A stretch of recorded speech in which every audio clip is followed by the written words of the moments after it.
Welcome back to the Dave Gold Evolve podcast, where industry leaders in the spiritual dating and business world help you truly evolve your life. Now welcome to your host, Dave Gold.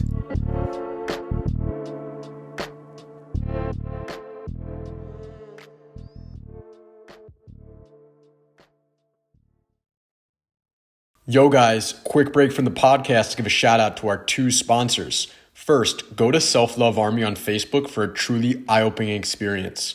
And then go to Real Life Vibes with a Z on Instagram or YouTube to awaken your subconscious mind. Now back to the episode. What's up guys? Welcome back to the Dave Gold Evolve podcast. We've got a really interesting guy on the show today. His name is Sam Matheson. He used to be RSD Sam, if I'm not mistaken, and he's from the Gold Coast, Australia, down under. So welcome. Thanks for joining me today, Sam. Thanks, bro. I appreciate it, man. I really do. It's nice to be on. It's nice to be. It's about 7 p.m. here, so I'm nice and waked up. It's not in the morning, so I'm ready to go, bro. Yeah, those time differences. You know, I went summer, Australia, New York, then back to Australia. Pretty crazy. Bro, that's how you know. Don't miss a winter. You're enjoying your surfing. Fuck, I'm jealous, bro.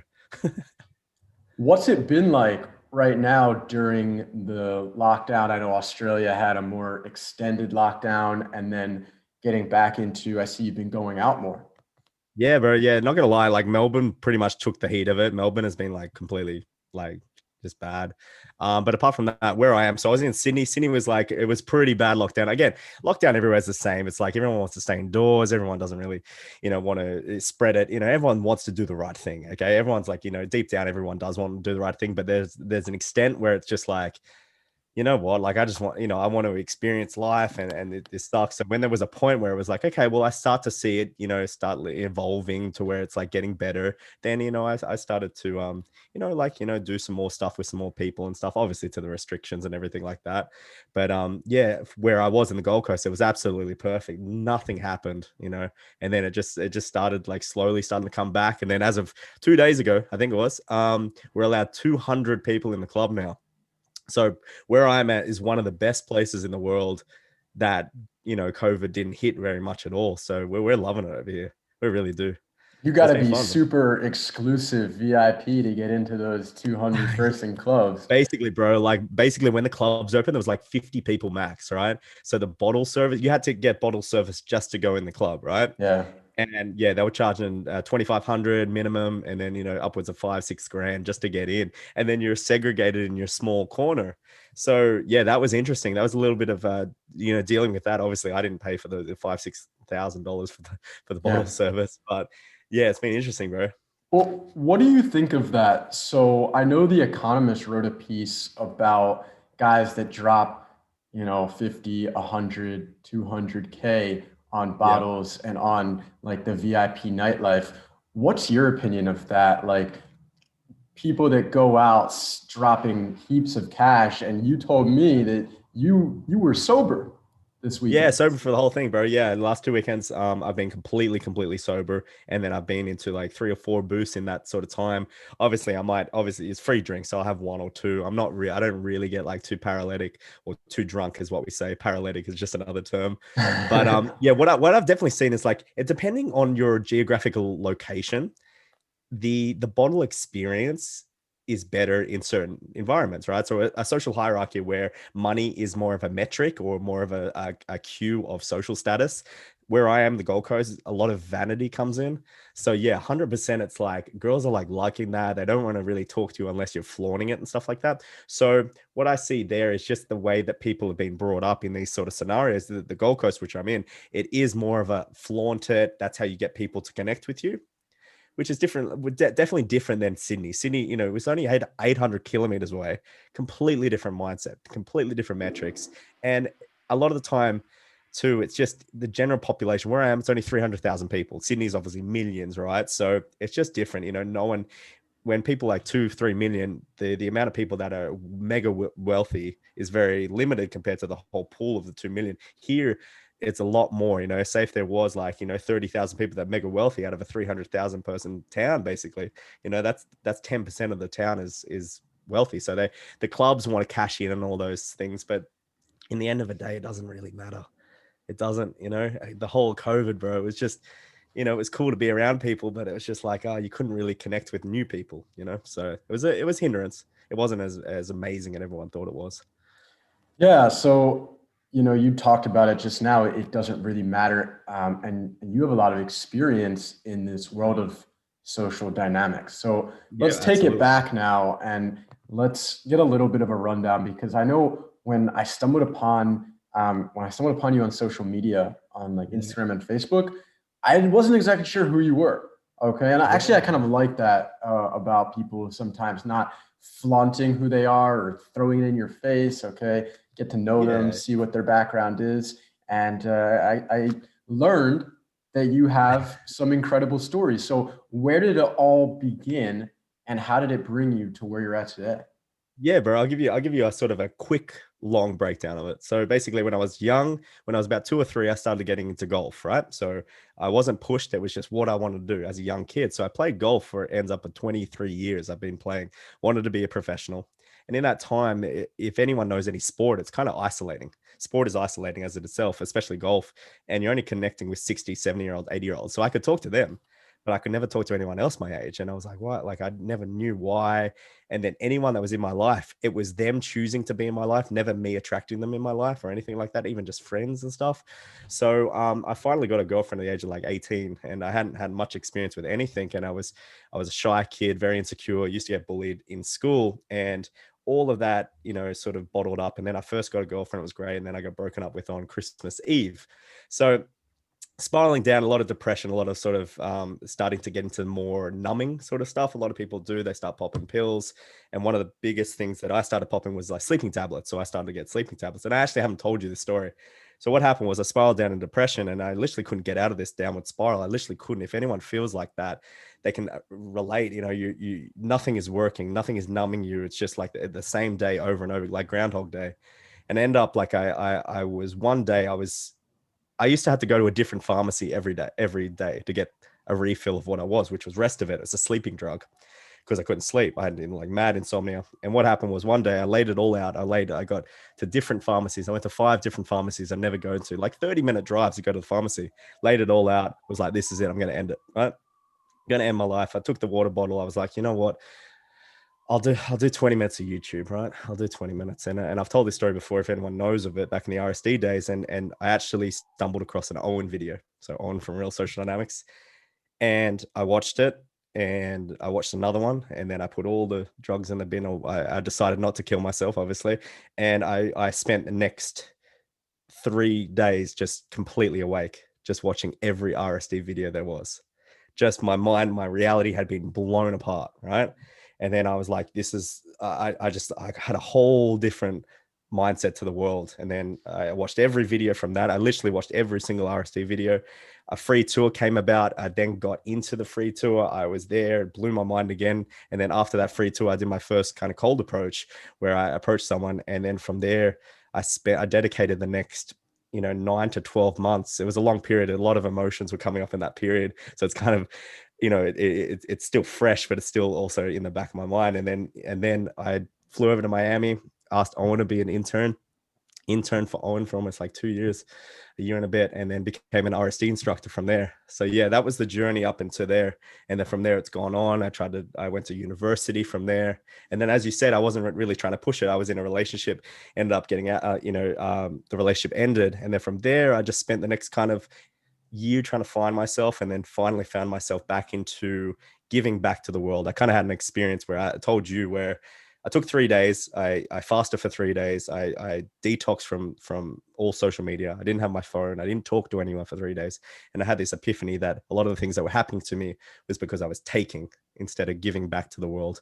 And that's when you found me. I was just starting to give back to the world, just share the knowledge and the crazy experiences that I have that, I've bottled up for myself. And I feel like that's a little bit selfish. And when I had that experience, a lot of selfishness came up, and I was like, I need to give back to everybody, just anyone willing to listen. If I can help someone that where I was at, like Owen did for me, then I've done my whole journey. My life is like completely worth it if I can save someone else. So yeah, that's the whole journey in an encapsulated pill.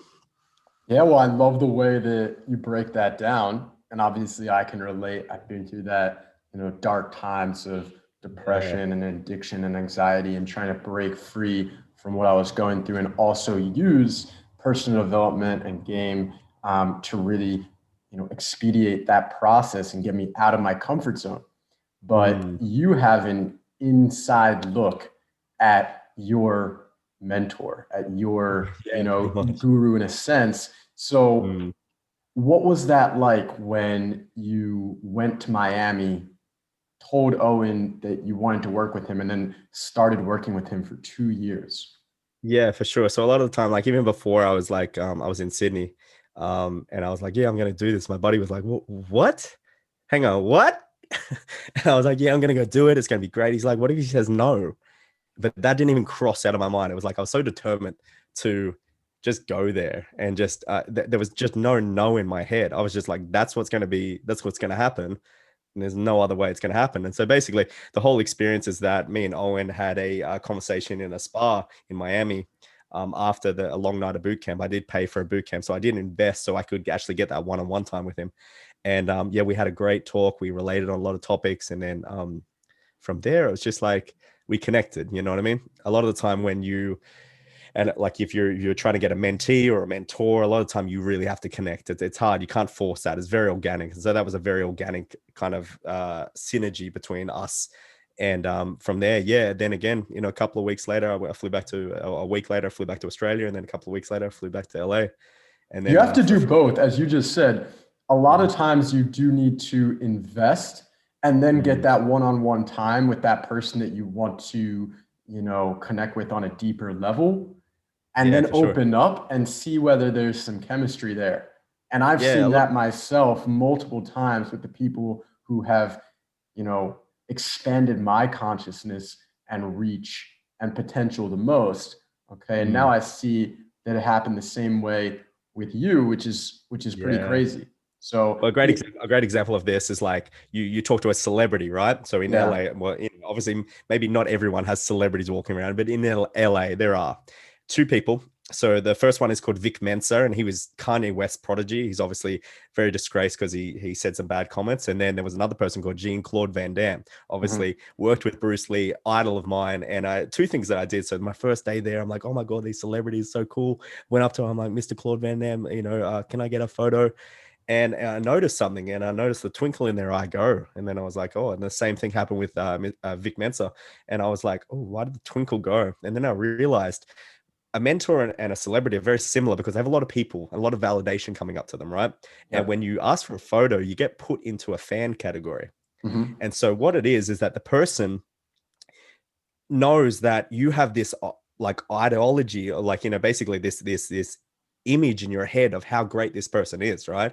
And they have to fulfill that and live up to that. And then it's like, oh, they feel a bit awkward and they don't know what to do, so they just be very polite and they kind of shut down a little bit to try to put this like, don't hurt this person, don't want to crush that person's image, you know what I mean? So they get very like kind of inwards and like, yes, yeah, no worries, thank you, bye.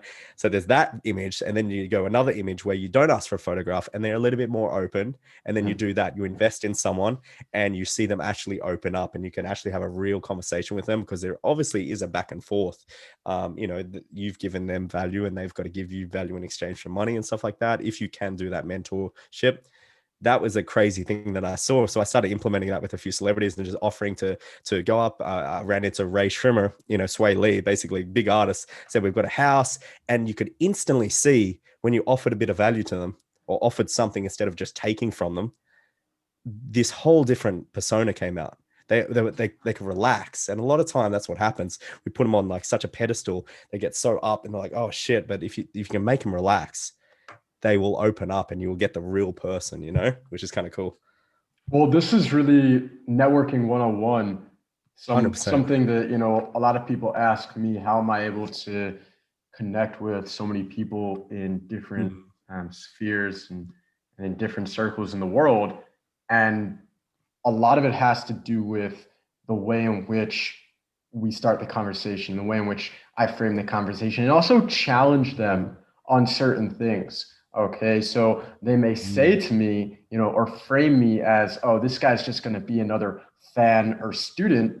And right away, I put up that barrier and say, no, I'm not. Okay, I'm Yeah, not yeah, going to right. look at you as a celebrity, or I'm not going to look at you as my coach. All right, I'm going to look at each other as equal, and how can I provide you value as well? Yeah, it's true. That's a great way to put it for sure. 100%. Love that. Yeah, because one of the guys who I'm close with here in Hungary as well has been telling me, try not to put people on a pedestal. Okay. Yeah. Try really hard, because there are certain people and they may be your mentor. Like for you, it may have been Owen at the time, where you put him on a mentor, on a pedestal, but then you started to see, and maybe you can elaborate on this for a second, that he's Yeah. got his flaws as well, and he's not Yeah, a for sure. perfect person. And those guys that are, they get to a certain level, they are human. So what Mm. happens when you see the human side of your mentor? Does it destroy the illusion that you had, or what kind of goes through your mind? No, again, you have an appreciation for Owen. He's still my mentor. He always will be. And I'm always, unfortunately, for me, the way that I came up, I still feel indebted to him. He saved my life. You know what I mean? Yeah. So anytime I've talked to other people that have had people that rescue them, and they'll always feel indebted to them. And it's just a thing that we have to go through. And I've talked to them, and I've talked to paramedics and stuff, and they said, yeah, a lot of people say, they feel indebted to us. They send us Christmas cards, they'll always check up on us. And that's what I do. And I'm like, oh, okay, now I understand why I do those things out of impulse, because it's like, we've had this like connection, but it doesn't destroy it. In fact, it makes it better, because they don't become your mentor anymore. They become your friend. Right. So it's exactly like a friend. So then one of my biggest things was I tried to, when I did see behind the curtain, as a lot of people say, you know what I mean? I tried to maybe not be a yes man all the time. And that's what people could fall into, because they're so in this, I want to grasp this other person's validation. I always want to be validated. Again, I might have fallen into it. I'm not perfect, don't get me wrong, but I definitely wanted to be challenged, as you said, challenge that person, be like, no, I'm still a real person. We each hold our value. And that's how, I reckon that a lot of the time that you probably, and you can elaborate if this is what you do, but you hit them at this level where they treat you more as like, oh, we're almost equal. You know what I mean?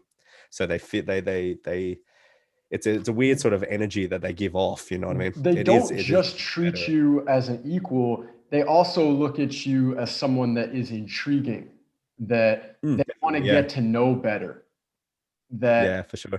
you know, I see now, when you get to a certain level, including myself, you don't want to Mm, take free calls anymore, at least not all the time. yeah, So, who yeah, are you getting on a free call with, or a connection call with, right? If you're going to go and try to work with someone like Owen Cook, you're going to have to mm, get past the gatekeeper. All right. He's not going to be yeah, the one that hops on that first call with you. Okay. So, if mm, you do get a call with him to connect, it's going to be yeah, because he's interested in you and the mm, way that you reach out and the way that you presented yourself.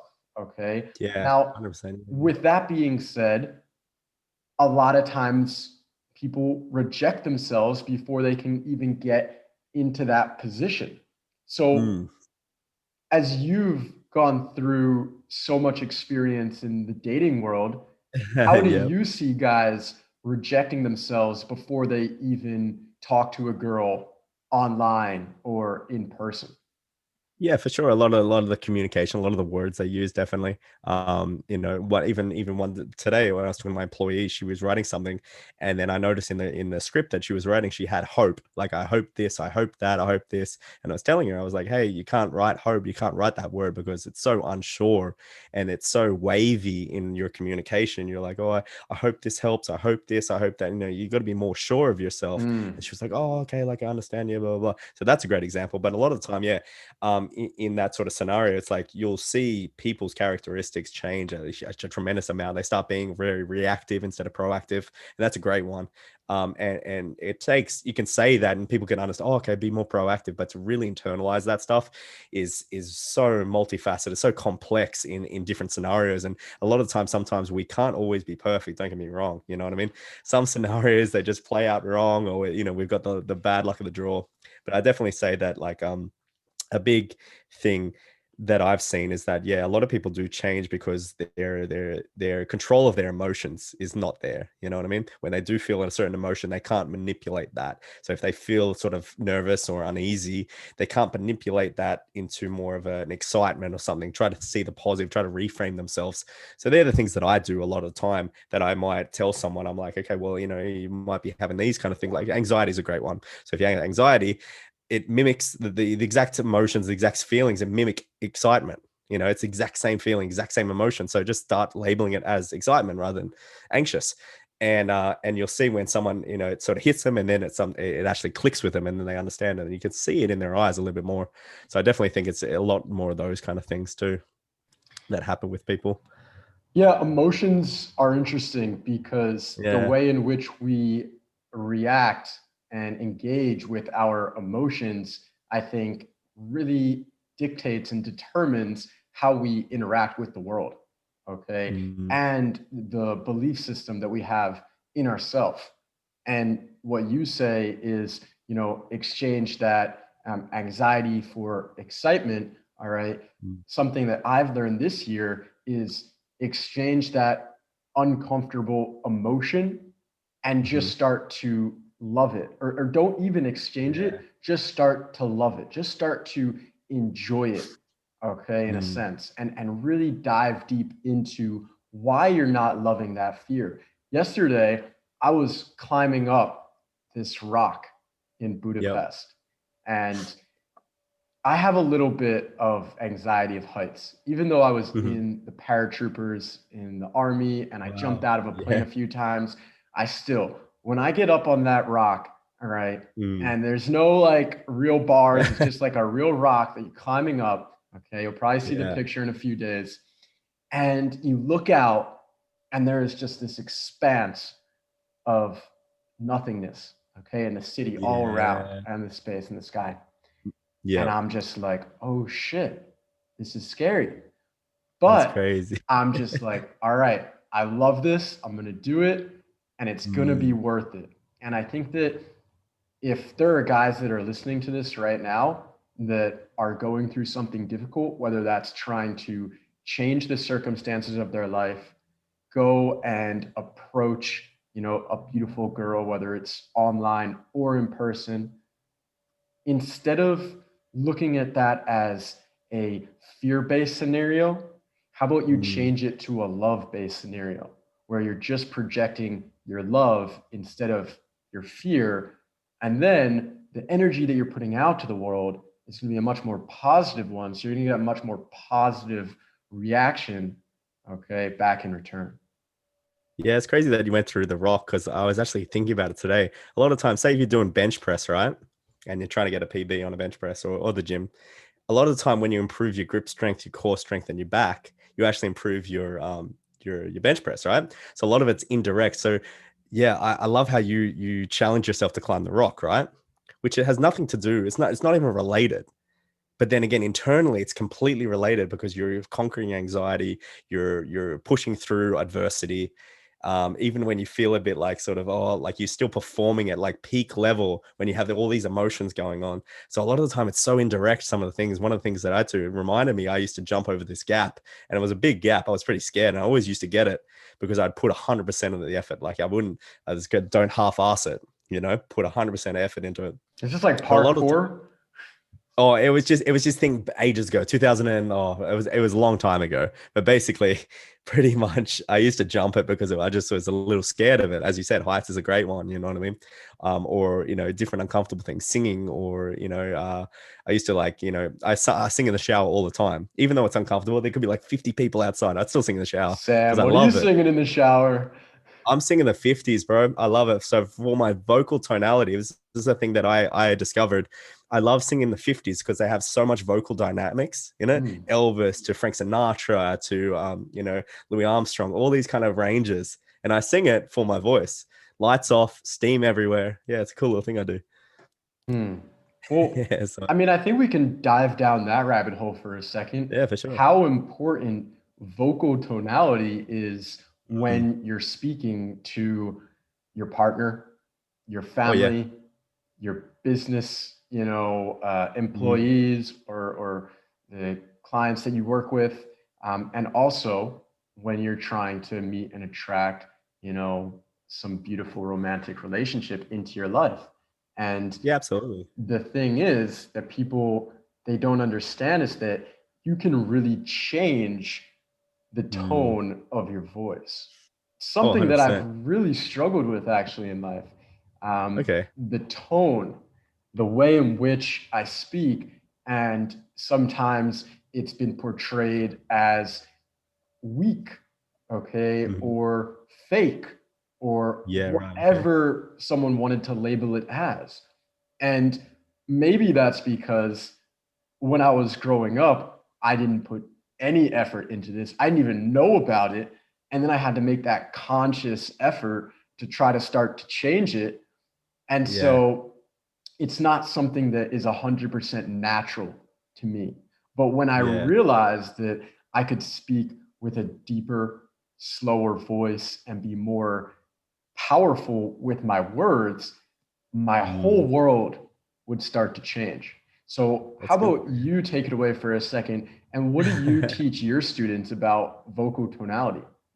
Yeah, basically, a lot of the time, I'll paint a picture, right? You're at home, you're about 6 or 7, and you're yelling and you're screaming, you're having fun, and you're jumping on the table, and your mum's like, be quiet, shh, be quiet. You're so loud, you're so this, and then this is a regular pattern that you do this, and then you're being, kind of shamed for being loud, for being expressive, and over the time, that does have a childhood trauma on you to be quiet, to don't express yourself, and a lot of time, a lot of this is the big thing.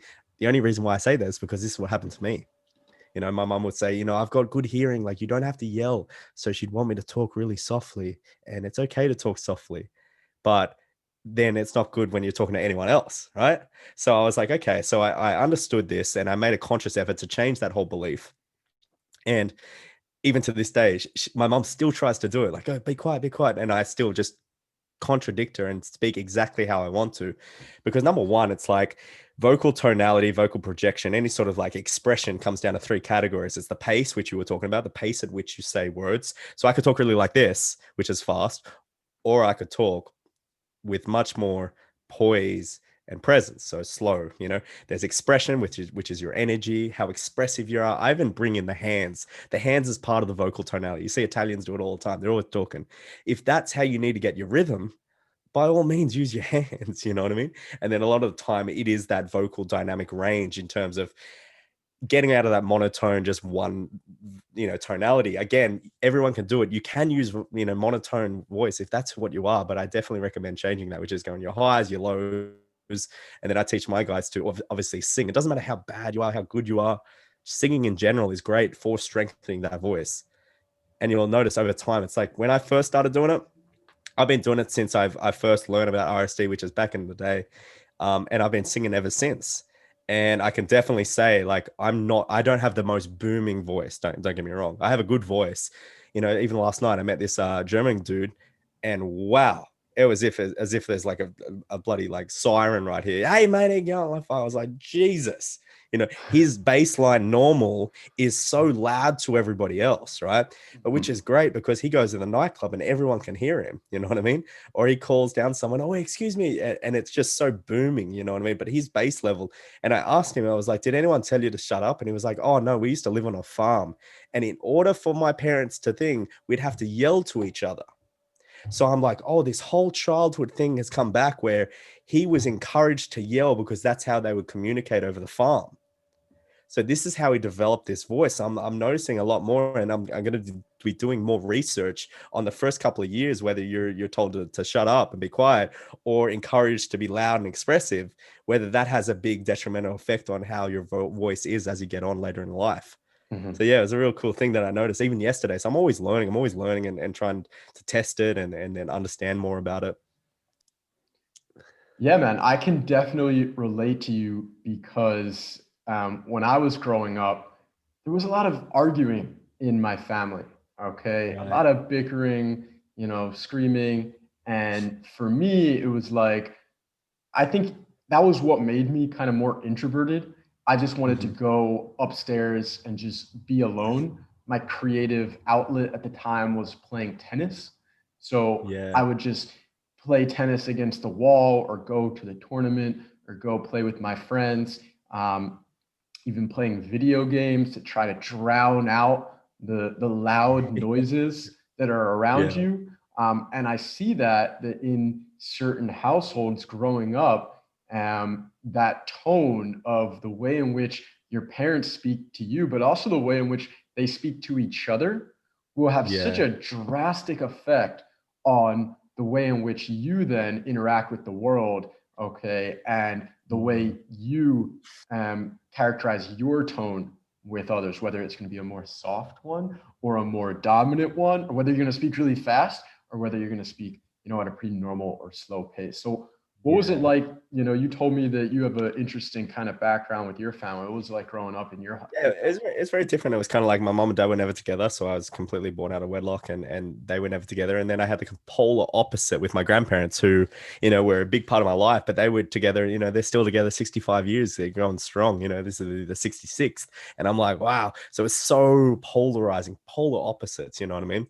So I got to see two spectrums, pretty much. And one spectrum was a lot of fighting and he said, she said, blah blah blah, bickering. And then the other one was a very solid foundation. And obviously they'd always have their moments, and everyone isn't perfect, you know what I mean? But yeah, definitely like that. I really find it interesting. One of the things that I'm looking at now is that, as you said, you heard people arguing and then you went and did your own thing, which is cool. But as a child, a lot of the time it's like, in the 5 love languages is basically a test. I don't know, you're familiar with it? No, tell me more. So the 5 love languages is how you accept love, right? So I'm going to stuff it up. I'm going to forget one. I know I am, but it's like words of affirmation, physical touch, gifts, acts of service. And then the last one is, yeah, I knew I was going to be, basically there's 5 of them, but the four main ones, the 5th one's not really. So it's like words of affirmation, acts of service, Affirmation, quality time, receiving gifts, quality time. Yeah. service, and physical touch. Yeah, they're the ones. Yeah, I always forget one of them. So basically, as a child, you're thinking about as a baby, Mhm. you're getting words of affirmation and you're getting physical touch, right? Mhm. That's what you're getting as a kid, as a complete infant. You're getting held, you're getting, oh, goo goo gaga, oh, look how cute you are. And then I think we're very receptive even from that. So a lot of the time when you're growing up, your love languages is words of affirmation, or words in general, for vocabulary and touch, right? And so as you're growing up, when you hear people arguing and things like that, I feel like again, this is not back, but I feel like we have a big thing where, you know, like as you said, people arguing, you either go one or the other way. You reclude and you go and do your own thing because you're like, oh, they mustn't love each other anymore, they're arguing. Or you think, arguing is a sign where they don't love each other, and so you start to internalize, they're not touching each other, they're arguing, they mustn't love each other. And then other people do other things where they get involved. They think, a great example was, I dated a girl and her family was exactly like yours, just argue everywhere, you know. And what happened was, in order to get heard, you had to be loud. So, she had an amazing, like, loud voice, and she was very bubbly and extroverted and so much energy, because in that family you had to be, in order to get heard at all. In order to get fed, you had to be like that. You know what I mean? So, and then you come back to mine, and then obviously I didn't have any communication, any of the family dinners were nothing like that. And it was very quiet. And then I noticed, oh, like, my whole family is very quiet. And so I think that had a big dealing with me. No one's really loud, no one's very extroverted, no one's, they're pretty introverted. So I was like, okay, well, I've noticed that the tendencies I picked up from my family. So that's a big thing with families, that the tendencies from the age of, I'm thinking from 0 to 10, you're picking up a lot of what's going on around you. So for me, one of the things was, because I had so much fighting, Yeah. I always hated confrontation, which caused me to people please from that scenario, because obviously you don't want confrontation, you don't want conflict. In order to do that, is kind of be the caricature for this person, the character for this person, so they never get angry, so that's people pleasing mentality, and that doesn't serve you as you get older. And it's right, so even up to the age of 18, 19, it does serve you, and then it becomes it doesn't serve you. Imagine going into a business dealing where the general manager, you're this way, and then the CEO, you're this way, and then the employees are this. That doesn't serve anybody, you know. So you become this chameleon in this scenario based off your family life. And yeah, so I've definitely noticed a huge upbringing issue. Any sort of upbringing issue converted into an issue in your as you get older. Yeah, and I think that's actually something that is a similarity between us, that Yeah. we've been, pushing away from the fighting, okay, or the conflict. But because we've become aware that this is a problem, we've gone and fixed it. Now, you talked about the foundation of how you're growing up. What do you think that men should be focusing on today in terms of their foundations for being strong leaders, okay, in their business and also in their dating life?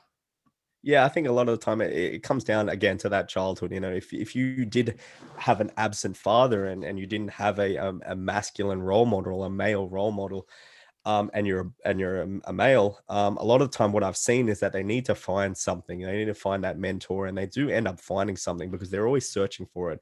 A lot of the time, like, you know, if someone doesn't know their father or their biological father or anything like that, you see that they're always searching for it. It's just like a longing for it. They just want something, and even if they find it, it's not what they want. They're still longing for that masculine role model. You know what I mean? So I definitely recommend, for me, books is a great one. The Way of Superior Man by David Data. I say anyone that has had an issue where the father was absent in the home, or they didn't have a father, or a gentleman the other day, he said his father was in jail, so he'd never like really connected with his father. That book is kind of like the guide to, if you didn't have a masculine role model in your life. That's just like the number one book that I recommend all men to read. Again, if you want to do to men and women, they both need the feminine and the masculine. If the kid has got a feminine mother, you know what I mean, in the household, and the father's not there, then he does need to balance that femininity with masculinity. I always look at the balance between the two. So again, if you want to be that leader, and you look back in your history tells you a lot about yourself. History repeats itself also. So again, greatest way is look back at your childhood and see different things. If you're finding different things that pop up, like, okay, well, in this position I was a bit weak, or I didn't do this strong, I wasn't strong here, I felt like I victimized myself, then you're understanding that you're lacking, in the masculine, the discipline, the hardness. And it doesn't mean you have to be like that, but you can see that the traits do project itself later on in life. So again, reading the books is a great one. Learning about famous people, a bit of history is always a good thing. Again, too, another thing, like, your Socrates, all those people, the Stoicism. Napoleon Hill. Yeah, 100%. All even Carnegie and Andrew Carnegie. And yeah, so it's like from there, the biggest thing again too, it's also learning, again, you find a role model. I found Elliot Hulse, who's been great for me. Elliot Hulse has been a real big. What about Elliot Hulse really inspired basically you? he's a very masculine dude. He's very masculine. The way he talks, loud booming voice. Again, I don't believe in everything he says, but I find that I believe in a lot he says, and one of the biggest things is that I believe that a man should have his purpose. He should, find a purpose as soon as possible and go after it as hard and fast as he can. I believe in weightlifting. I feel like that is a great thing in general. I've been doing it since the age of 18, and I don't feel like I'm going to the gym, and because I don't feel like I am obligated to go to the gym. I don't have that. I don't have a choice. I'm a human being, right? For me, this is my mentality, because I've probably brainwashed myself, is I don't have a choice whether I want to go to the gym or not. I'm going because it's good for me and it keeps me alive. Pretty much. That's the mentality I have. I don't have a choice. If I don't want to do it, sure, I might give myself a day off. But then again, I'm still going 5 to 6 days a week, because I believe in myself that is one of the greatest things that I could do for myself. It's not only building more confidence, it's making my bones stronger. It's making my whole physiology better. It's making me more dominant when I need to be. It's making me able to control my emotions. The subtle art of lifting things makes you overcome boundaries in your head. There's so many things about what we do that have these subtle things that we don't know, these nuances. So lifting weights is a great one. Even if you want to do running or anything, so some sort of exercise is great. And people harp on this.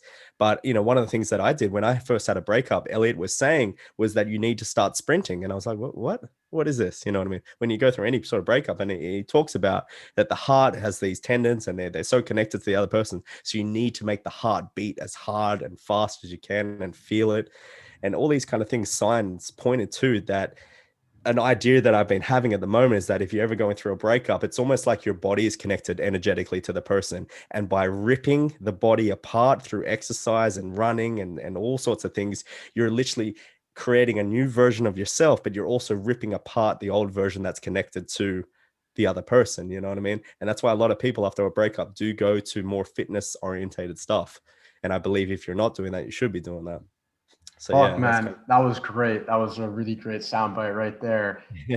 From the polarity of the masculine and the feminine, which has been talked about so much on this podcast, that a lot of guys, especially the ones that are really into the seduction pickup world, sure. they don't want to talk about, okay, because Yeah. they just want to think about how they can be more alpha, how they can sleep with hotter, okay, perfect tens and sleep with more women, okay, rather than actually figuring out that they need to embrace that the feminine characteristics alongside the masculine ones if they're going to have a healthy relationship with others, but also with themselves.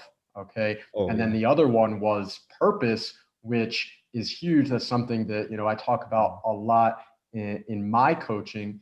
All right. Yep. Not everyone is at a place where they know their purpose or what they want to do.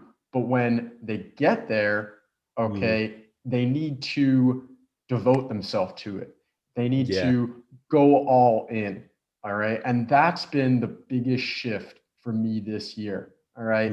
I stumbled upon, you know, a mentor who helped me to realize that if this is what I want to do, it's not going to necessarily be like work. And that's what you were talking about. When you go to the gym, it's not work, it's a lifestyle. Okay. Yeah. I mean, politics aside, Donald Trump said that, you know, if you love what you do, then it's not work.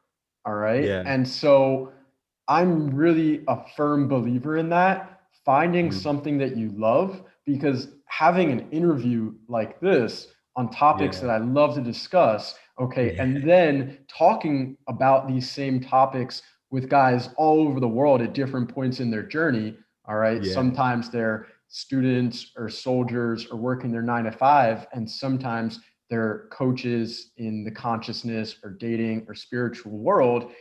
If I get to impart this kind of understanding and pinpoint the areas in which they're struggling, I don't really feel like it's work. It feels like I'm giving back, and something that you mentioned before, that you're serving others. Okay. And in Yeah. return, serving yourself. And I think, correct me if I'm wrong, but one of the first times that you saw that live in action was when the infamous, you know, Julien Blanc, right, has his scandal. And then you ended up traveling with him around the world, doing some Yeah. crazy tour and seeing that, all right, this guy, you know, whatever you think about RSD, whatever you think about Julien, there's been a lot of references in this podcast. He Sure. ended up going and working really hard to give back to change that karma that he had put out in the world. Yeah, a lot of the time, yeah, more energetic. And I'll put it on the record that I love every single RSD guy there is, right? I have no bad beef. And I have the utmost respect for them. There's a difference between liking someone and respecting. I have respect to all of them. You know what I mean? So no one's taking this out of soundbite. No one's taking this misconstrued. You know, again, my love for Owen, my love for everyone in the whole community is basically there. And I did that because it's like, I can't have that bad blood. I can't, that it sits wrong with me. You know what I mean? And I would never not love these people that saved my life, saved me from the pits of hell. You know what I mean? I'll always be in debt for them. But yeah, going on that, it was real funny because I got to see behind the curtain. I got to see the whole thing was going on. You know what I mean? Number one, I'd had a lot of dealings with Julien when the whole scandal broke out. He was in Sydney and I was at his free tour. That was the very first free tour I was talking about at the start. That was the very first event that I went to. And I was like, holy crap. And then obviously it went down to Melbourne. That's where the whole thing like blew up. And a lot of time it's like, and then I went with Owen. I started working, went to Miami and all that sort of stuff. And then the next time that I kind of hung out with him, obviously when he started the tour, and then I was in Lithuania with him. That was the third time I met him, and I got to meet him, and then I got to understand the real person, not just this infamous figure that's only done online stuff, the actual person. And again, just like a beautiful soul, bro, like an amazing person, so dedicated. And then, yeah, the 90 cities in 90 days or something like that. I can't remember, but it was 90 cities.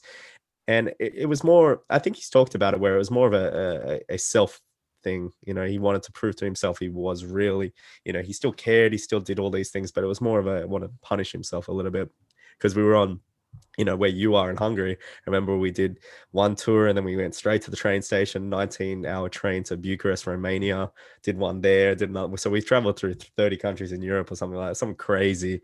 And we're on the no sleep. We're just pushing ourselves every time. I remember at the start of the world tours and stuff, the tour, he'd give me 10 minutes and I had 10 minutes to like try get some sort of content out there, make a video. And it would just hype me up, and then get to see him. And then just understanding his dealings with people, and the love and admiration and the change that he caused in people was tremendous. And a lot of time when we have all these cancel culture stuff and canceling the person, obviously, again, I feel like it did start back in the day with those kind of scandals. Before, it never really used to happen. And now, as of those scandals, now you see a different person every day getting canceled. And it's real funny because it's interesting because it's like, again, a lot of the time it's, what have you done for me lately? Which is a mentality. What have you done for me lately? And then a lot of the time it's like, oh, like I remember, going on a complete side tangent about YouTubers and stuff. I remember I was talking to someone the other day about James Charles. He's basically this YouTuber that does a lot of makeup, and he got cancer for some reason.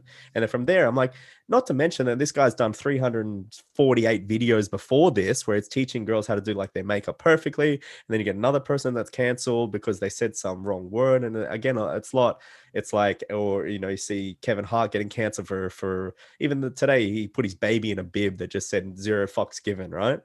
And it was promoting his brand, his new video, and they tried to cancel him over that. I'm like, there's a different thing, a different day, there's a different thing.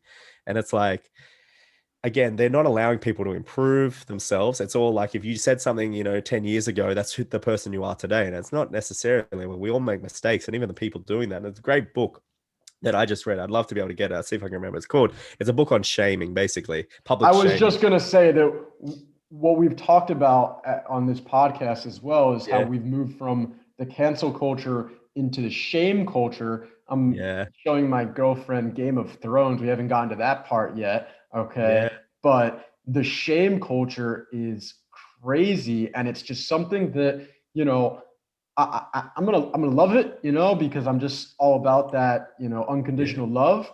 But at the same time, it's something that I don't really accept.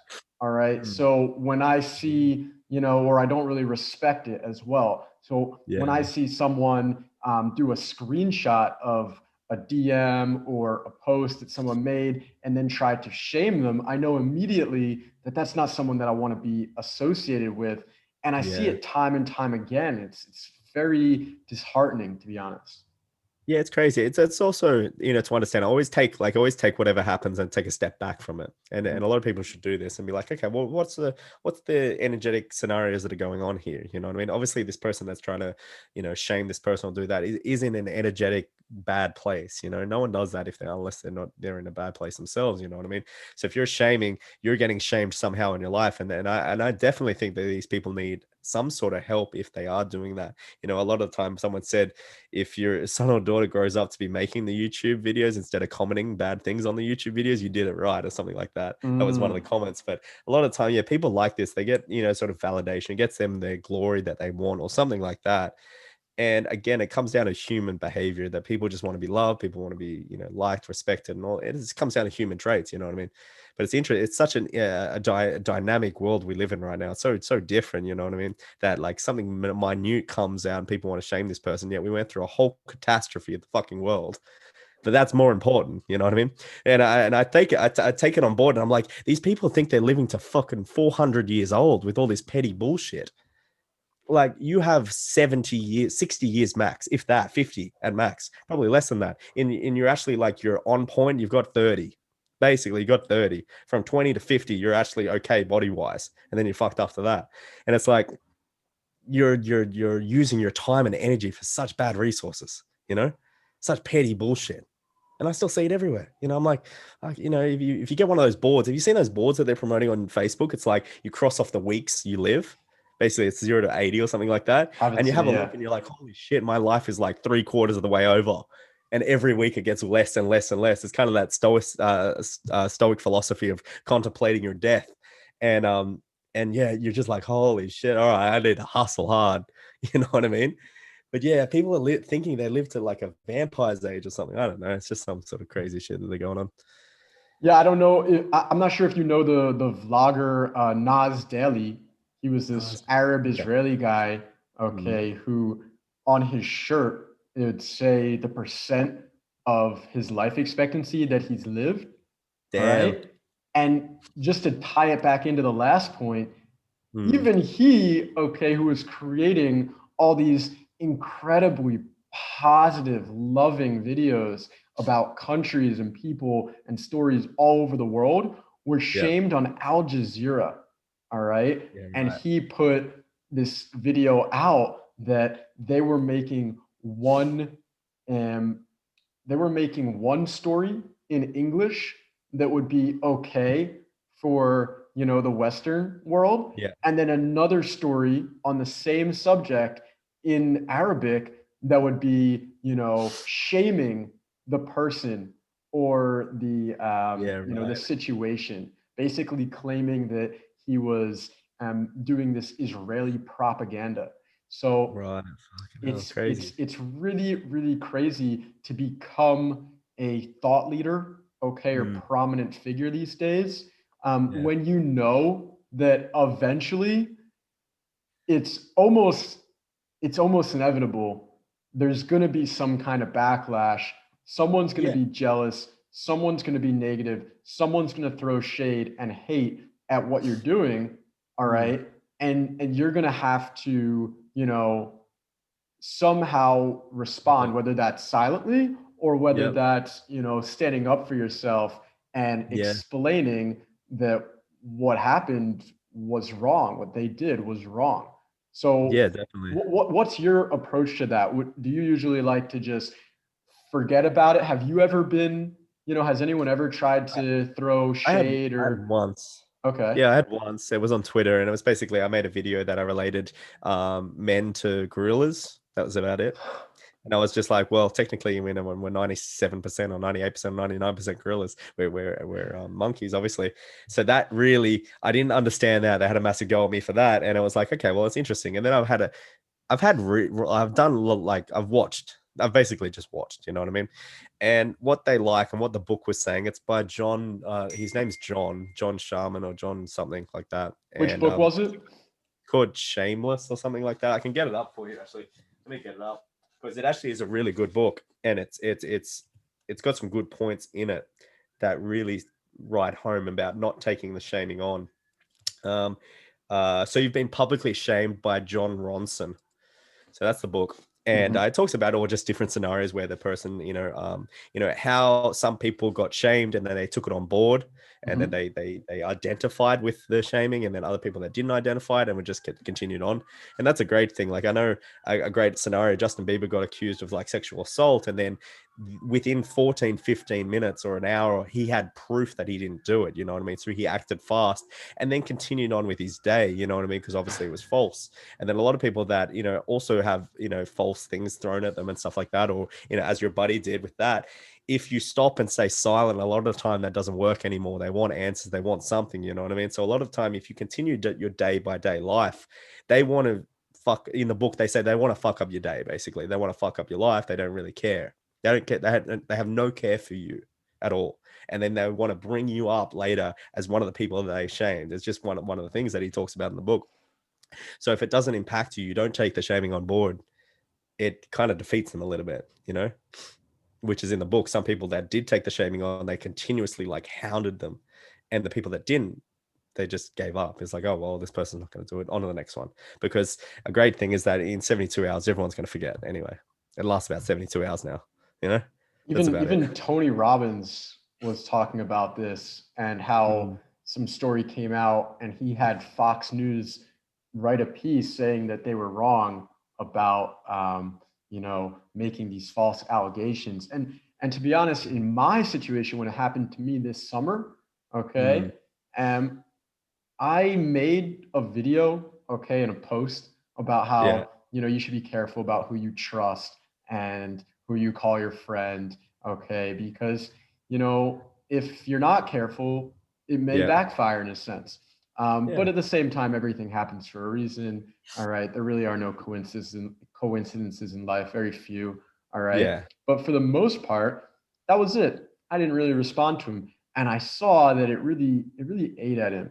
Okay. And Yeah, right. it really eats at those people when they want to bring you down. Mm, And I've made a Instagram story post the other day, and it's like the best revenge that you can get is by living a mm, great life and by being yeah, happy and by following your path, okay, yeah. and doing what you're meant to do and staying on your purpose and not letting that negativity bring you down. I know Mm, Owen Cook talked about this and has for many years, yeah, dropping all the negativity from your yeah, life yeah. and focusing only on the positive. So, Yeah, that high vibrational energy versus low vibrational energy, just staying in that high vibration, always oh, looking at hell that. yeah. And So, you're right with dropping friends because they sometimes can be low vibration, 100%, they bring you down. listen, I've seen posts that have been contrary to the point, but I do agree that your circle really defines who you are. And Oh, so like, yeah, for if sure. you're going to be a coach or a thought leader, all right, you're going to have a Yeah. lot of people that you're coaching who are great guys, but they're at different stages of their journey. So you're going to Yeah. also have to bring people into your network, into your circle who are at places where you want to go so that Yeah. you have that system of checks and balances to make sure that you're Mm. still progressing and that you're not regressing, okay, along your journey, along your path, and actually moving towards your potential, whatever that Oh may yeah, be. So 100%. with that being said, what are you trying to achieve now, getting back into the personal development world after you're doing some business stuff, some drop shipping for a Yeah. while? What's your goal coming back into this sphere? I mean, my biggest thing is that, look, I want to teach people.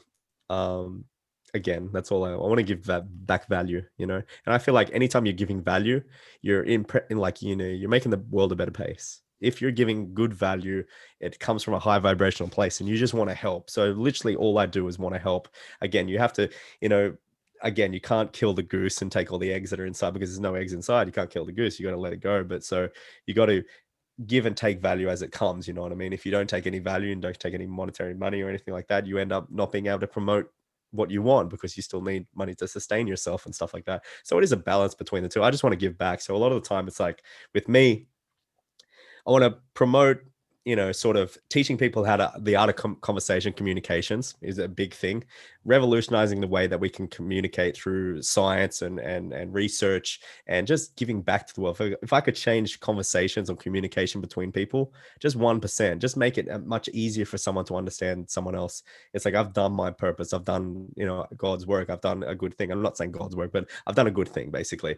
So, Oh that no, might be, no, but really is like I know that you run from that for a sec, but it yeah, really is okay. Work on a it's helping higher people. level. Okay, that a lot of people they get scared of the spirituality and of Mm. words like that. But in a sense, if you're creating an opportunity for Sure. someone to fix their lisp or connect with their wife or Mm, start their own business, and then mm. you're creating healthy relationships, you're creating businesses Well, that that's give true. Yeah, back, for that sure. help people. That really is work on a higher level from a higher I remember power. talking to you about I talked to you about the near deathers and stuff like that. I remember talking to you about it. Yeah. Basically, people that have had near death experiences, they see, and they might see something, and again, I've told you about it, that they always come back and they always do service for other people. They're always making sure that they're doing something for other people when they've come back. They quit their jobs and they do a service job because they're giving back to others is basically the highest form of help you can give, or basically purpose that I believe in this world where we're here to do. So yeah, that's basically, if I could do that in terms of dating, relationship, as well as self higher purpose and those kind of things, then I've helped, because I have a niche in terms of, sort of the dating advice. I have a niche in the relationships now that I've had one, a couple basically, and I've understood the dynamics of it. And then obviously with the business, with the drop shipping and the e-commerce, I've had that side too. So I can understand the different plays in communication in general between human beings. And again, a lot of the time I'm just doing the research behind it. I love doing the research. I love talking and emailing. I emailed a couple of ladies out of our local university, the professors of psychology, just to get their understandings and literally question them about different things that I'm having trouble with or understanding, and bringing back a little bit more science, and then taking it where I'm not always kind of like having this cognitive bias where I'm always trying to correct myself or find evidence to make my beliefs, where I contradict them. Then if I can't find any contradiction, then I pretty much know it's truth, and I go back and forth. And that's what I'm really doing. If I can help just anyone with communication, it's better. It betters the world a little And bit. that's what I love about you, is that, you're making correlations between the business world, science, communication, and you're bringing it together to make it much more consumable to guys in different industries. A lot of the time you need that. You need the idea, because if you, again, in say if I'm helping any sort of women and stuff like that, I don't have the credentials. I'm a guy that I've done all the guy stuff and I can help guys, but with women I can't. So when I'm bringing on other people and getting their advice, that's helping me being able to relate to other people. And so I'm not trying to segregate anyone, because anyone can learn this stuff. Anyone can better themselves, improve themselves, and be the best version of themselves. So that's why I'm kind of mixing a lot, as you said, the business with, different, the men and women, as well as, sort of just friendships or social circle or dating or relationships, and not segregating any sort of niche in that, because it's like, even though it's a little bit too vast as a swimming pool, and I'm not creating a blue ocean, like, sort of a very niched thing, I'm finding that it is working, because a lot of the time people can make the correlations between all of them, So yeah, that's how I'm noticing it. Yeah, and it's also something though that the image that I had or someone else might have had of you might have been different than who you are today. But what we Yeah, do is we sometimes we look at someone as, the devil, and then we still look at them as that way, and then they've changed, they've become an angel, or vice versa, and we paint yeah, this picture or this image without actually having a conversation, sitting down and getting to see where their mind is at, how they've evolved, how they've changed on their path of, purpose, becoming a man and growing up. And so, I see what you're onto right now, and it really resonates with me and my journey. And that's why I wanted to have you on here today. Thank you, Now, bro. I appreciate it. yeah, the final question is really, how do you want to evolve your relationships in your business over the next 12 months? Basically, like, the biggest thing is, like, I want the guys and everyone to know that I still do cold approach. Don't get me wrong, I still do it. You know what I mean? It's one of the greatest assets and one of the greatest things that I have possession of. But I'm also, looking in terms of people like Michel Foucault, and understanding the evolution of sexual dynamics and the evolutionary desire by David M. Buss, and understanding all these different sort of elements, where it's like I can put it all together, not only to be my best version, but I can teach people to be their best versions. You know what I mean? So I guess the biggest answer, I should say, is that I see myself as more of a person that is testing out everything and then giving my feedback back. I'm not this Dumbledore figure where I'm at the head of this kind of like, the headmaster or anything like that. But I always promoted myself as always a student, but not even just a student. I'm a tester that just relays the information back.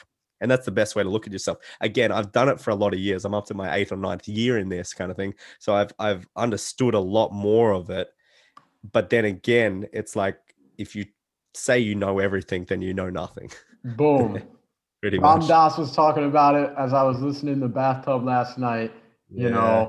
The more that you say you know, the less you know. And when you Yeah. surrender to the fact that you know nothing, okay, you start to get to a place where, all right, now you're on to something. Okay. Yeah. Because what we Definitely. really think that we know, okay, and also who we think we are, all right, is in many ways an unknown. It's just a Yeah, for sure. narrative. Again, Elon Musk, a simulation. You never know. AI might take over it. We're all done. Beautiful. Sam, if someone connected with what you said today and wants to have a conversation with you, you want them to reach out on Facebook, Instagram, where should they find you? Absolutely. So basically every sort of social media platform I have is either Sam Matheson 2 or Sam Matheson. That's it. So Matheson spelled Matheson. Basically, I'm on TikTok, Instagram, Twitter, Facebook, YouTube, LinkedIn, Tumblr, anything I can get my hands on, Snapchat. OnlyFans. Oh yeah, might start that. Patreon, Calendly. Find Yeah. him. You'll find Sam Matheson on TikTok. He'll be doing some dancing videos. Oh yeah, bro. No, actually, no. I promote a lot of my stuff on TikTok. Actually, it's real popping at the moment, which is cool. More just like little 60-minute, 60-second sound bites and shit like that, and it does help people finding helpfulness out of it. Beautiful. Yeah, so if they find it helpful, then I'm gonna keep doing it. I love it. I love it. Well, it was a great interview. We talked about a lot of bro. things, and we'll see how this relationship transpires. And I wish you the best. Yeah, bro. I love to. Yeah, absolutely, bro. Thank you so much for having me. You're welcome. Talk soon. Peace.